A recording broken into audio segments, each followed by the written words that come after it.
Hi friends, hello అందరికీ నమస్కారం. ఎలా ఉన్నారు? బాగున్నారా? ఈరోజు అయితే ఒక స్పెషల్ రెసిపీ చూపిస్తాను. నాకు ఇది స్పెషలేనండి, మీరు కూడా ట్రై చేయండి, చాలా బాగుంటుంది. ఏం లేదండి, పన్నీర్తో టమోటాలు వేసి ఇగురులాగా చేశానమాట. ఎలా వస్తుందో ఏమో అనుకున్నాను, కానీ టేస్ట్ అయితే అత్తిరిపోయిందండి.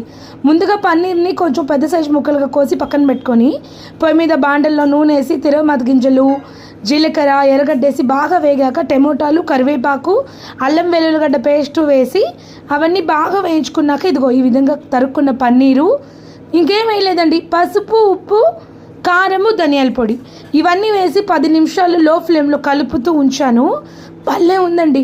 పప్పుచారులోకి, రసంలోకి సైడ్ కాంబినేషన్గా, ఇంకా కూడా మనం ఉట్టిగా తినాలన్నా అన్నంలోకి అయితే అద్దిరిపోయిందండి. ఇంకా చపాతీలోకి ఎలాగుంటుందో మీరు ఆలోచించండి. సింపుల్ కర్రీ కదా. నచ్చిందా?